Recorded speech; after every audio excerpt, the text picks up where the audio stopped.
এই প্রথম আমি বলছি শরিয়া আইন বাস্তবায়ন। দেখছেন তো হইসে পড়ে গেছে শরিয়া মানে কি। আমি বললাম শরিয়া বুঝেন তো না, শরিয়া কি জিনিস, আইন, ল, ইসলামিক ল। আসুন না আমরা সম্মিলিত ভাবে এই দেশটাকে গড়ার চেষ্টা করি। ইসলাম হুকুমাত কায়েম করে সাংবাদিক আমাকে প্রশ্ন করে যদি ইসলাম হুকুমাত হয় আপনি কি যদি ক্ষমতা যান কি করবেন, কোন আইন অনুযায়ী চলবেন? আমি কি কোরআন সুন্নাহর আইন অনুযায়ী? কলে মৌলবাদী, দক্ষিণপন্থী, চরমপন্থী অনেক কথা বলে।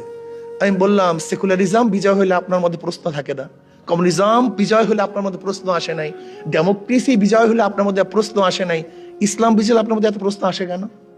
ঘটনা কি? ইসলাম ফুবিয়া ঢুকানো হয়েছে রন্ধ্রে রন্ধ্রে, আস্তে আস্তে আস্তে আস্তে। ইসলাম ফুবিয়া, শরিয়া মানি বিশাল কিছু। এই প্রথম আমি বলছি শরিয়া আইন বাস্তবায়ন। দেখছেন তো হইসে পড়ে গেছে শরিয়া মানে কি।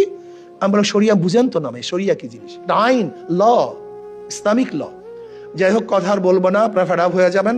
আসুন না, এই কাজটা আমার একার না, একা কেউ কিছু করতে পারে না। তারেক বিন জিয়াদ রহমতুল্লাহ আলাইহি স্পেনে ঢোকার পরে সমস্ত নৌকাগুলি জ্বালিয়ে দিয়েছেন। কি বললেন? তোমাদের পথ দুইটা, হয়তো শত্রুদের সাথে মোকাবেলা করবে, শহীদ হয়ে শহীদ মর্যাদা পেয়ে দুনিয়া থেকে বিদায় হবে, আর একটা হলো কি কাপুরুষের মতো নদীতে ঝাঁপ দিয়ে মারবা। এর বাহিরে কোনো পথ নেই। কিন্তু মুসলমানরা নদীতে ঝাঁপ দিয়ে কাপুরুষ মারা যান নাই, যুদ্ধ করে স্পেনকে বিজয় করেছিলেন। আমি মনে করি আজকে একার দ্বারা কোনো সম্ভব না, হয়তো আমরা বিজয় হব অথবা শহীদ হব, এর বাহিরে কোনো আমাদের রাস্তা নেই।